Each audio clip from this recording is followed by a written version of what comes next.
The hieroglyphs were painted 3,000 years ago. Their colors have faded, yet they still glow in the darkness of the tomb. They show an eternal procession. Pharaohs, nobles, priests, servants, gods, and mythical creatures move forward. Along the walls, their poses exaggerated, their expressions serene. Men with shaved heads and kohl-rimmed eyes. Women with long, dark locks and almond-shaped eyes. Men and women who lived long before the pyramids crumbled into sand. I know nothing of the woman or the man, yet as I stand surrounded by the silence of their journey, I feel compelled to uncover the secrets of their flight. I hear the echo of their steps in the stillness of the tomb. When I am finished, I leave my paintings here. Someday I hope they will be discovered. Someday I hope someone will understand.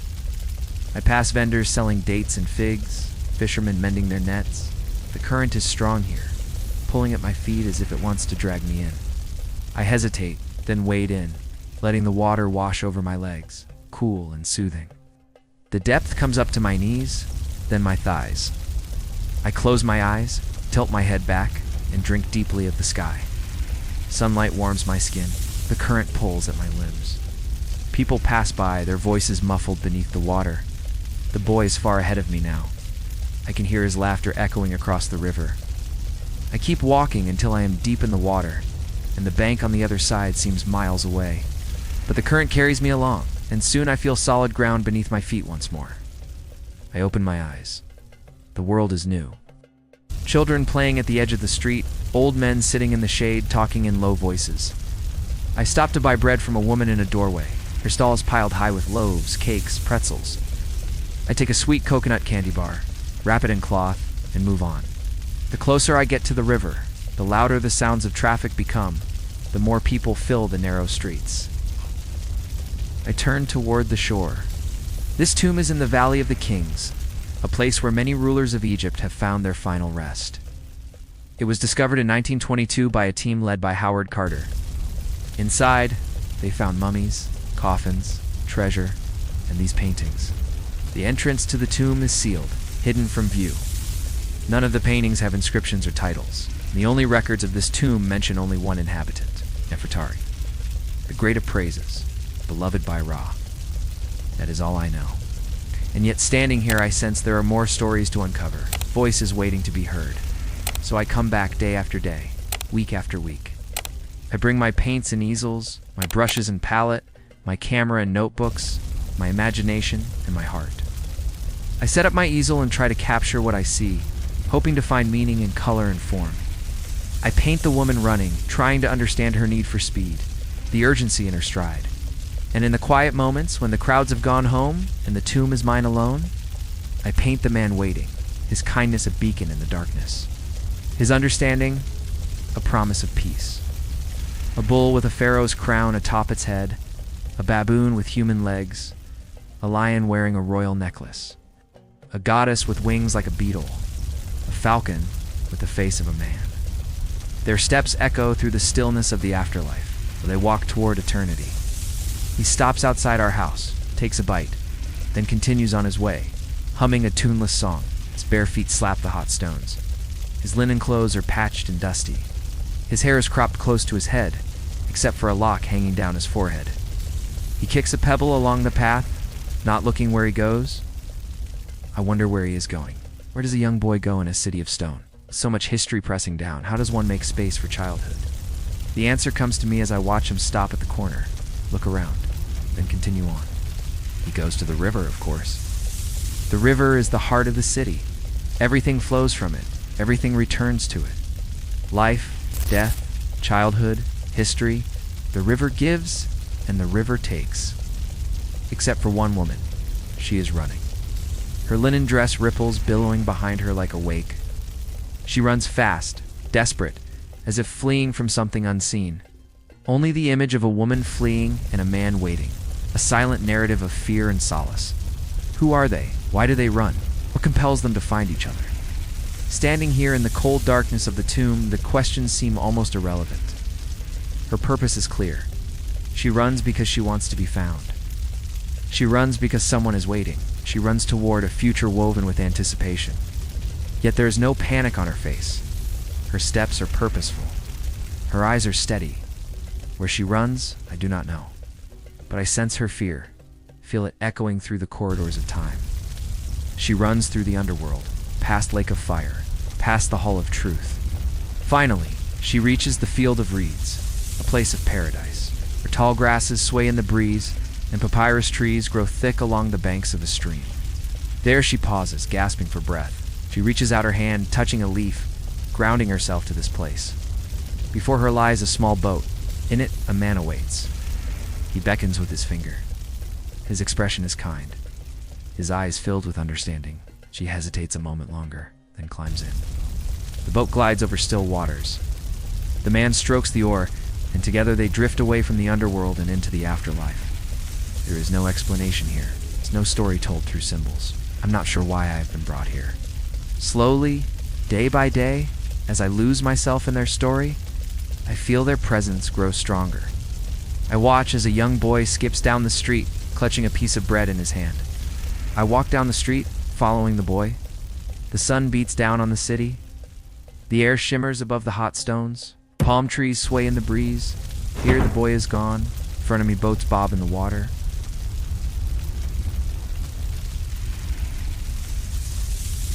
Are you afraid of the dark? Are you afraid of what might be hiding in the shadows? Well, don't worry, dear viewer. For today's video, we'll help you see in the dark. The artist Ipu worked in relative obscurity, creating some of the most breathtaking pieces of art ever seen.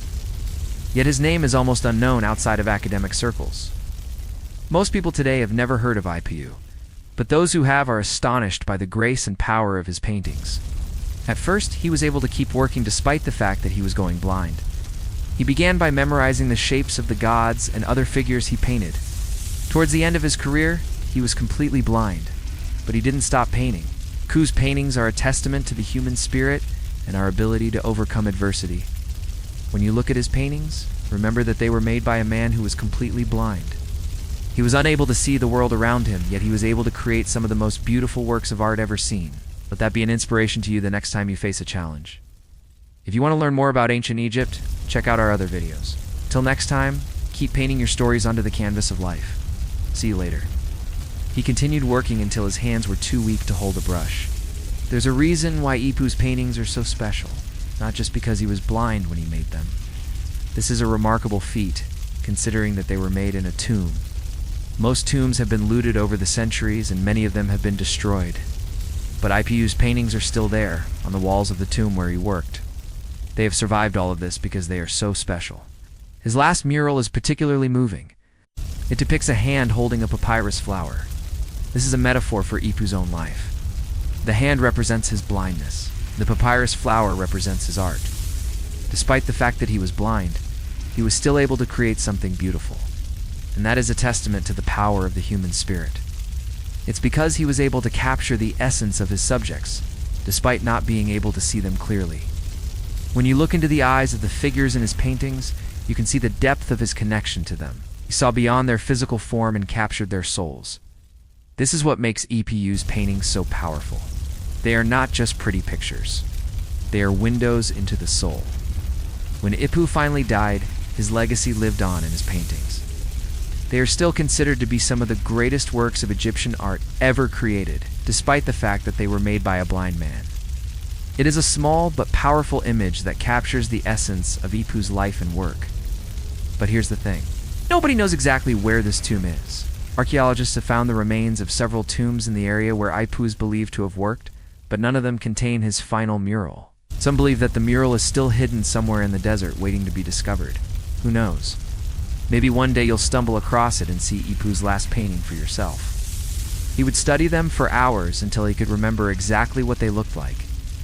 He also began feeling the lines and contours of the walls with his hands, so that he could get a feel for the space and how to best use it. Eventually, he was able to start painting again, but his technique had to change. His paintings became simpler and more stylized, but they were no less powerful for it. Instead of focusing on the details, Ipu focused on the overall shapes and forms. He also began using thicker lines and bolder colors. This new style was shocking to many people. It was also incredibly freeing for Ipu. He was finally able to paint in a way that was true to himself, without worrying about what other people thought. But eventually, he had to stop. As his eyesight deteriorated, he found it increasingly difficult to make the fine lines and details that were necessary for his type of painting.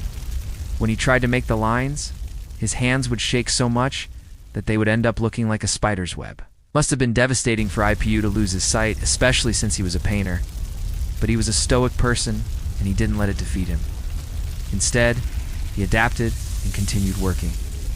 What makes IPU's paintings so remarkable is not just the obvious artistic talent on display.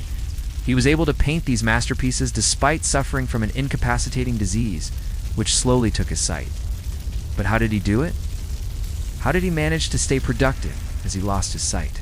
Well, join us as we explore the life and work of IPU, the painter who painted silence. Imagine if you could paint like this. Your lines are clean and clear, your colors bold and vibrant.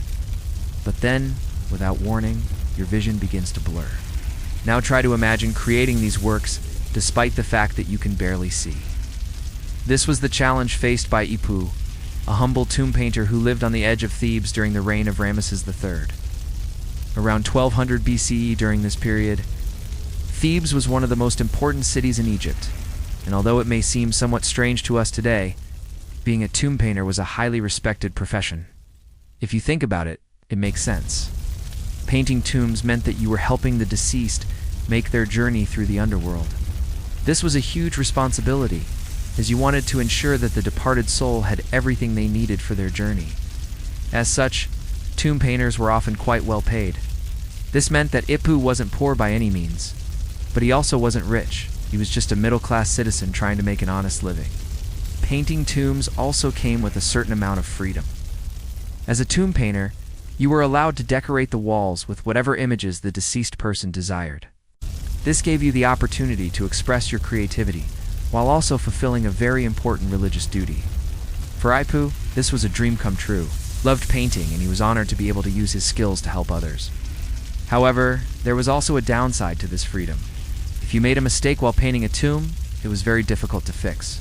After all, you weren't just painting on a canvas. You were painting on the walls of a tomb, so if you made a mistake, it would be there forever. This meant that tomb painters had to be very careful with their work. They couldn't afford to make any mistakes. But IPU was careful. In fact, he was so careful that he was considered one of the best tomb painters in Thebes. His murals were in high demand, and he was always busy with new projects. People would come from all over to see his work, and many wealthy people wanted him to paint their own tombs. Unfortunately, IPU's career was cut short when he developed a mysterious illness that slowly took his sight. Even though he was going blind, IPU was determined to continue working. As IPU's sight continued to deteriorate, he had to rely more and more on his memory and touch. There's a lesson here for all of us. No matter what obstacles we face in life, we should never give up on our dreams. But wait, there's more. I know I've said it before, but it bears repeating. Oops's story has been largely forgotten, but his paintings have survived for thousands of years. When you visit the tomb where IPU worked, you can see this mural for yourself. Thank you for watching. We hope you enjoyed learning about the amazing IPU, the painter who painted silence.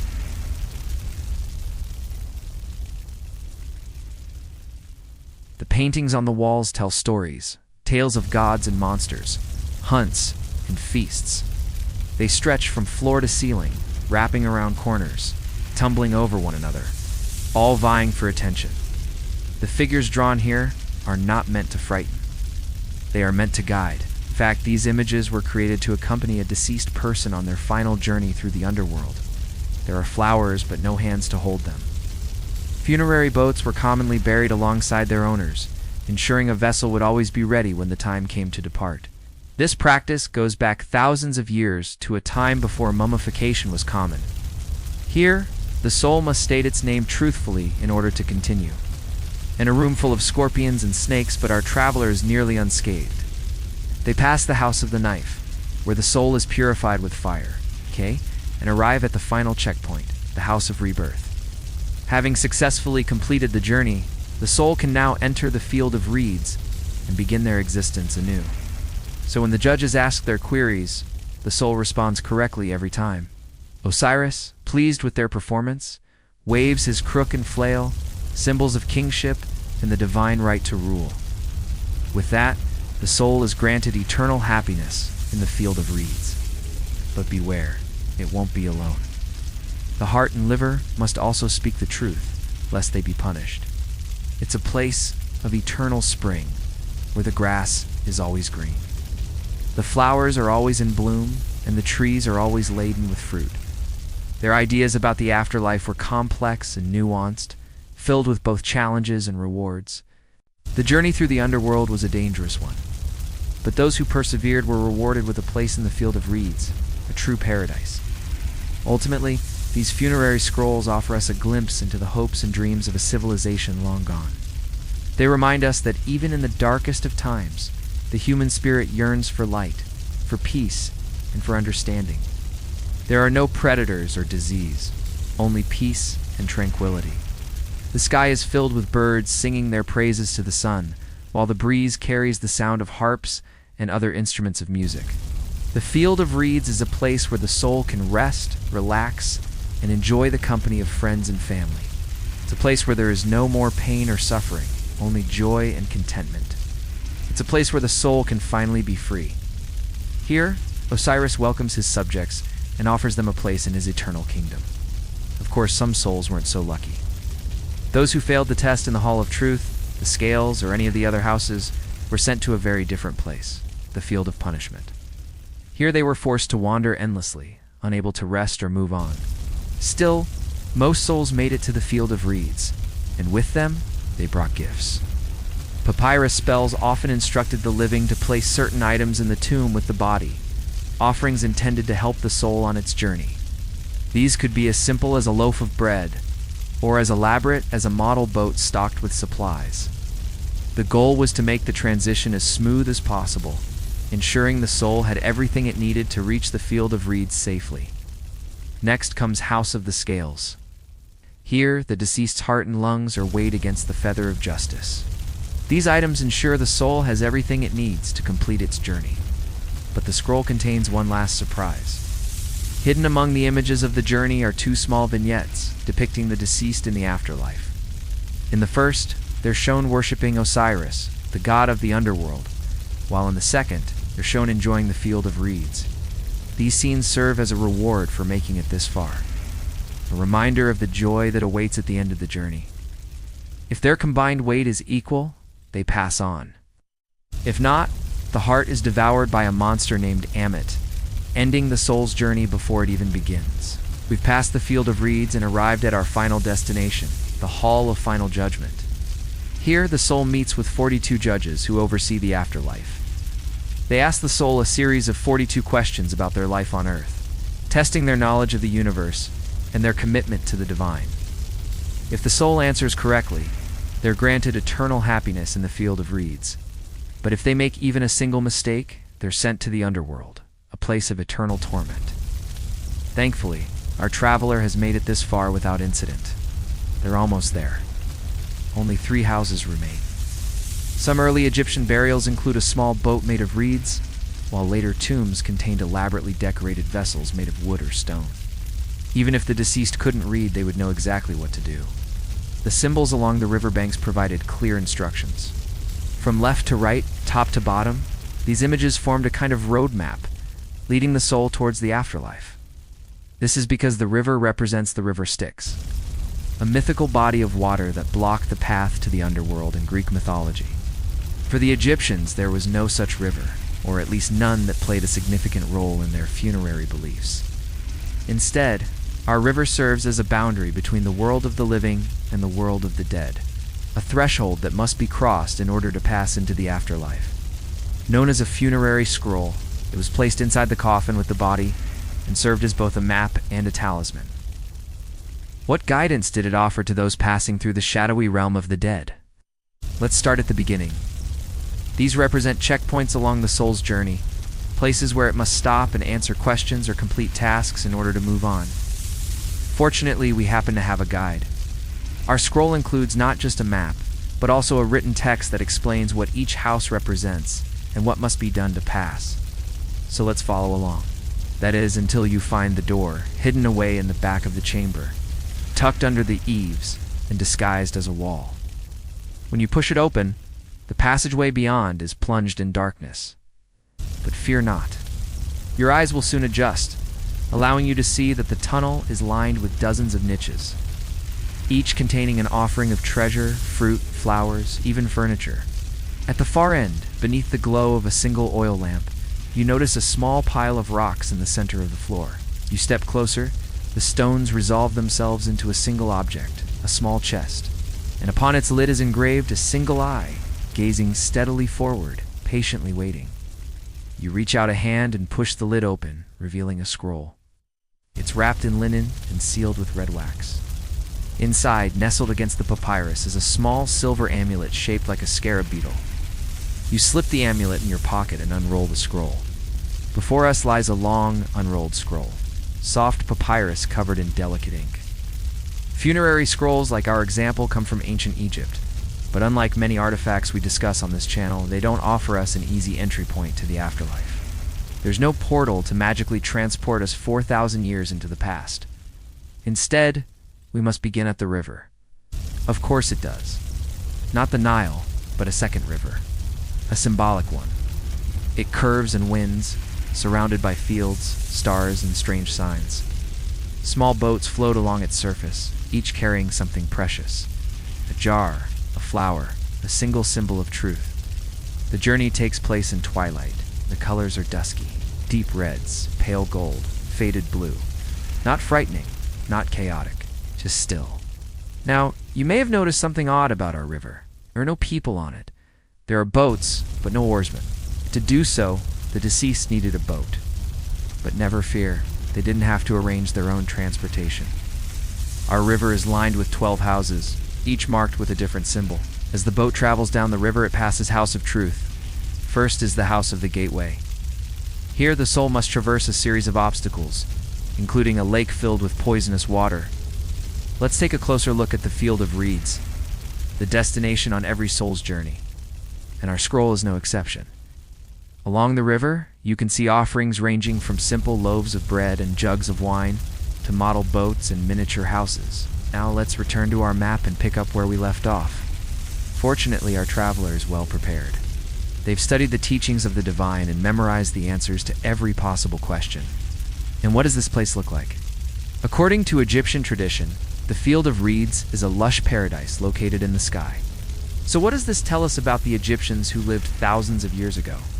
If you enjoyed this video, please consider supporting our channel. Thank you for watching.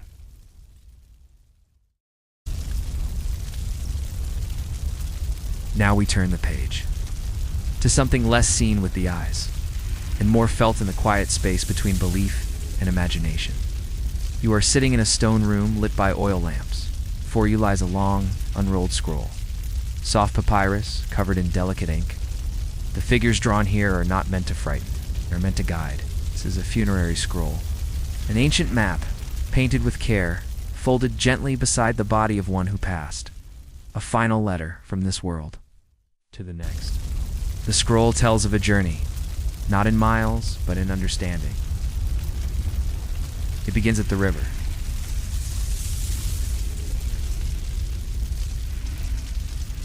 Of course it does. Not the Nile, but a second river. A symbolic one. It curves and winds, surrounded by fields, stars, and strange signs. Small boats float along its surface, each carrying something precious. A jar, a flower, a single symbol of truth. The journey takes place in twilight. Colors are dusky, deep reds, pale gold, faded blue. Not frightening, not chaotic, just still. As you trace the scroll with your finger, you pass through gates. Each gate has a name, softly written in hieroglyphs. The names are like poetry. House of Silence, Field of Time, Room of Returning. You imagine yourself there, not as a traveler, but as a witness. Watching the soul move through soft-lit halls carved in memory. There are stars drawn here. Many stars, in rows, in circles, in sweeping arcs across the page. The ancient Egyptians believed the sky was not above them, but around them, that the afterlife was not somewhere else, but a continuation of rhythm, of order, of gentle light. You find small figures offering food and water, carrying fans, holding hands. They are not gods, they are symbols. Symbols of care, of preparation, of being remembered. There is no chaos here, only movement. Only the quiet reassurance that the soul would be received, not rejected. That peace, like the river, flows onward. At the end of the scroll, a field appears. Not fiery, not judgmental, simply a wide space. Grain grows tall, trees bend with shade, and benches line the edge of a quiet pool.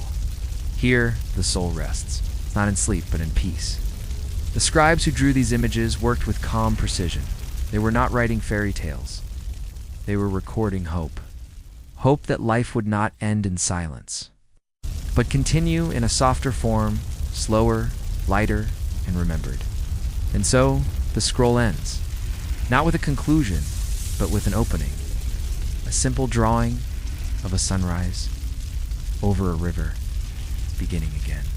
And now, we turn from the scroll to one who watched this world from above. A noble daughter, living quietly, beneath the same stars.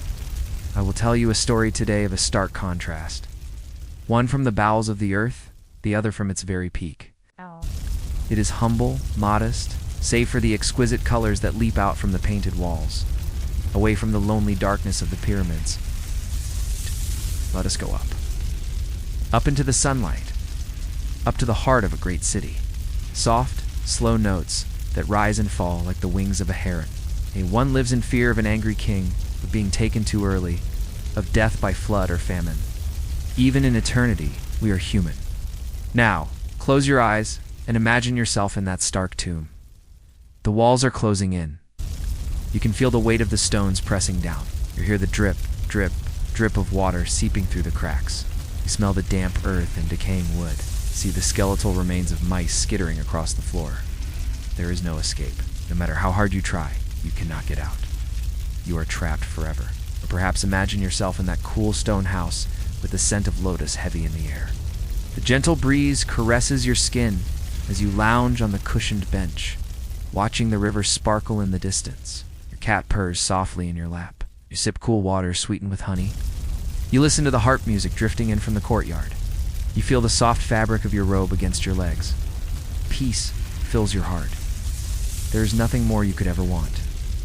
The other wakes when she pleases, dresses as she chooses, and can even paint pharaohs as falcons without fear of reprisal. We are dealt different hands in life's game. Our paths unfold before us, each with its joys and challenges, its triumphs and tragedies, its beauty and its pain. All we can do is walk the path laid out for us, trying to learn the lessons along the way, trying to find meaning in the cards we're dealt. Ultimately, none of it is up to us. It is all fate. Are you Nefer, entombed in the darkness with only your memories and the company of the dead? Or are you the princess who finds solace in a world of luxury and comfort? Perhaps you are both. Perhaps you are neither. Perhaps you are someone else entirely. The point is, we are all mortal. We all strive to make sense of the world around us. We all search for connection and meaning. We all have stories to tell. And perhaps that is what makes us human. Our shared experiences and emotions, no matter how privileged or destitute, powerful or powerless we may be.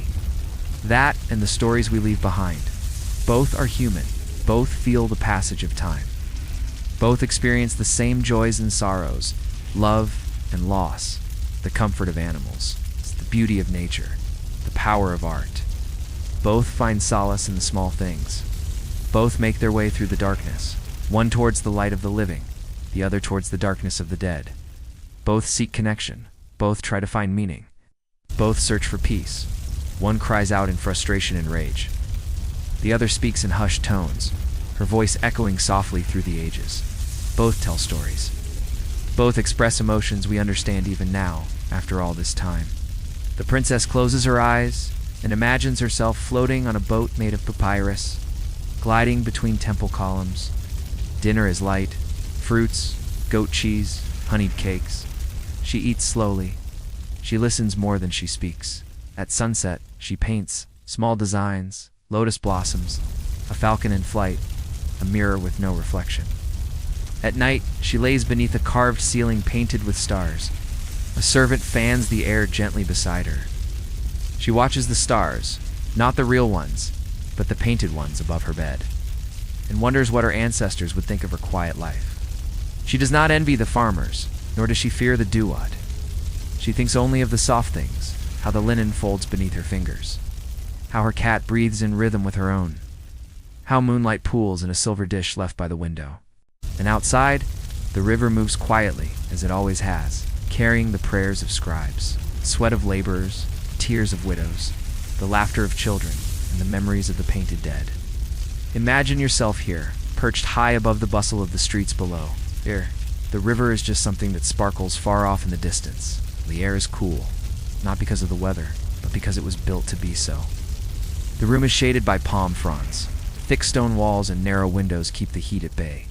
The air smells faintly of myrrh, of lotus oil, and the soft citrus of crushed mandrake.